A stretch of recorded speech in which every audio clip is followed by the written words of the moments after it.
네, 후보님 뭐 재산, 부동산 또 소소한 실수 정도가 중요한 이슈가 되는 것에 대해서 좀 안타깝긴 한데요. 제가 국민의 눈높이로 볼 때는 아무 문제가 없고 공직자를 하시기에 충분하다라는 말씀을 한번 확인해 드리도록 하겠습니다. 국민들께서 어쨌든 한선수 후보자를 굉장히 높게 평가하고 있습니다. 우리 대한민국에서 가족들이 있는데 중산층 가정에서 형제 중에 누군가가 큰 돈 벌면 형제들하고 의상하는 일들이 상당히 많이 생겨요. 내가 돈이 많이 생겼으니까 부담스러워하고 거리 두고, 후보자님 보니까 동생들도 다 챙기고 밥 먹고 사는 문제도 다 지원해주고 부모님도 챙기고, 뭐가 문제입니까? 예? 지금 대한민국의 가장 큰 문제 중에 하나는 뭐냐면은 대한민국은 자유시장 경제를 유지합니다. 누구든지 불법을 하지 않는 한은 자유롭게 돈을 벌 수 있죠. 이게 시장의 논리입니다. 반면에 이런 것들이 국가의 여러 가지 사회 문제가 되지 않도록 공공 부문에 있어서는 부패와 비리가 없는 공직사회를 철저하게 해나가는 것들을 양대 축으로 중요하게 생각하고 있습니다. 지금 저는 한국 사회 가장 큰 문제 중에 하나가 뭐냐?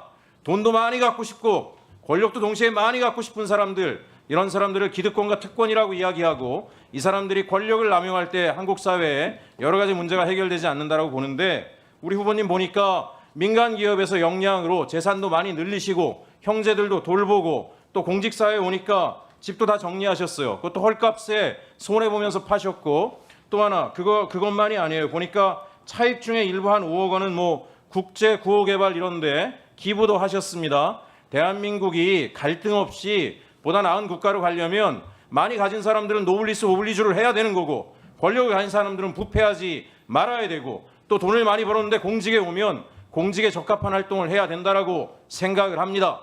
제가 국민의힘 의원들께서 이제 이 얘기 그만하셨으면 좋겠는 게, 제가 조금 전에 점심 먹으면서 우리 국회의원들 재산 순위를 쭉 찾아봤어요. 1등부터 11등까지의 9명이 국민의힘 의원들이세요. 아니, 저는 뭐 재산 가지고 문제 삼으려는 게 아니라 선수가 많으셔가지고 수십 년째 공직에 있었던 분들이 어떻게 이런 많은 재산을 모았는지 참 궁금해요. 심지어 국회 오시기 전에 우리 장동혁 대표 같은 분 보니까 판사를 하셨어요. 공무원 하시다가 국회 왔으니까 평생 공직을 하셨어요.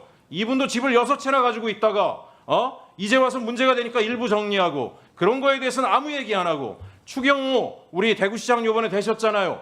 어떻게 공무원 생활하면서 4, 5년 사이에 재산이 30억이 늘어납니까? 1년에 연봉이라는 게 빤한데 그런 것들 가지고 문제 삼아야지, 지금 민간 시장에 있다가 자기 점검들을 하고 자기 재산까지 정리하면서 적은 연봉 받고 공직에 오시는 분을 이렇게까지 털면서 인격을 모욕하는 짓은 국민들이 용납하지 않을 것이다 라는 말씀을 하겠습니다. 이 시간 이후로 그런 얘기 안 했으면 좋겠다는 말씀을 드립니다.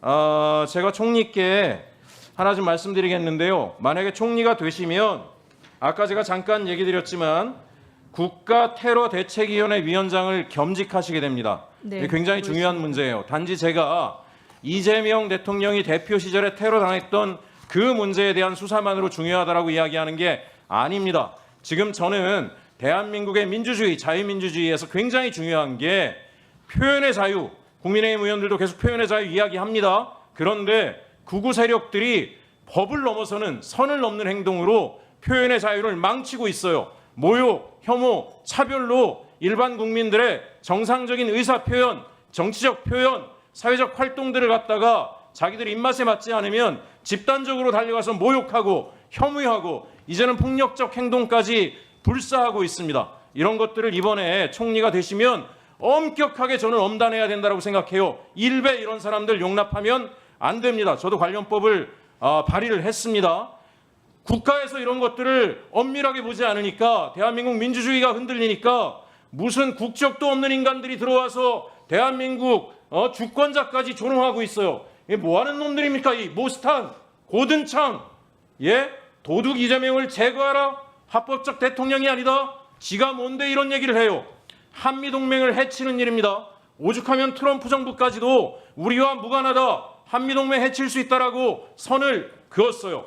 근데 일부 야당 의원들이 공항까지 나가가지고 이분들을 영접을 해요. 어떻게 이런 일이 대한민국에서 있을 수가 있습니까? 총리님, 엄단해야 됩니다. 적당히 봐주면 안 됩니다. 민주주의 질서를 지켜야 됩니다. 지금 우리나라 주식이 왜 올라가는지 아세요? 대한민국이 새로운 정부가 예측 가능한 나라를 만들어냈기 때문에 이 나라에 투자를 해도 내가 부당하게 자산상의 손실이 발생하지 않을 것이다라는 그 이유 때문에 기업도 성장하고 주가도 뛰는 겁니다. 그러면 이런 사람들 준동하지 않게 엄밀하게 관리를 하셔야 됩니다. 총리님 아시겠습니까? 네, 저 후보자입니다. 총리 후보님, 네. 총리 후보님이 마음이 너무 선하신 것 같아서 이런 사람들한테까지 제가 아량을 베풀까봐 일부러 세게 얘기했습니다. 네, 답변 드리겠습니다. 저 표현의 자유를 넘어서 사실 사회가 용납할 수 없는 정도의 문제들에 대해서는 당연히 법적 조치가 필요하다고 생각합니다. 법과 원칙에 따라서 우리나라의 민주주의를 정치 테러로부터 보호하는 일들은 적극 나서겠습니다. 알겠습니다. 한 가지만 더 말씀드리면 아까 존경하는 박균택 의원님께서 129 여객기 참사 진상규명 관련된 말씀을 하셨어요. 이 안타까운 일이고 정부에 대한 신뢰의 문제입니다. 대규모 참사가 발생할 때마다 국민이 납득할 만큼 수준의 진상규명이 잘 되지 않았어요. 어제는 세월호 사건에 정말 그 어린 학생이 나이 들어서도 트라우마를 극복하지 못하고 목숨을 끊지 않았습니까? 이런 일이 생기지 않게 정부가 충분히 능력이 되지 않습니까? 지난번에 국조특위 하면서 제가 보니까 이게 국토부의 카르텔이 진상규명을 가로막았다라고 하는 것들을 보게 됐어요. 그래서 국조실로 옮겨가지 않았습니까? 국무총리실로. 근데 국무총리실에도 저는 걱정이 되는 게 하나 있어요. 총리실에도 국토부에서도 파견 나온 공무원들이 있지 않겠습니까? 그런데 손 타지 않도록 이번엔 총리께서 엄밀하게 관리를 하셔가지고 빠른 시간 내에 진상규명이 되고 책임자가 처벌이 되고 유족들이 고통에서 벗어날 수 있도록 이건 정말 중요한 문제입니다. 그런 게 돼야 우리가 재발을 막을 수가 있고 국민들이 대한민국을 더 신뢰하지 않겠습니까? 네, 그 의원님 말씀 주신 부분 굉장히 중요한 부분이라고 생각합니다. 만약에 임명이 된다면 적극적으로 관련된 내용들 찾아보고 또 아까 말씀드린 것처럼 입구에서 뵀던 유가족분들 뵈면서 느꼈던 부분들이 있어서 우선해서 만나 뵙고 상황들 파악하고 해야 할 일들 적극적으로 하겠습니다. 네, 수고하십니다. 네. 네, 그러면 일단 정하고요. 후보자 측에 일단 같이 전달은 좀 해주시기 바랍니다. 네.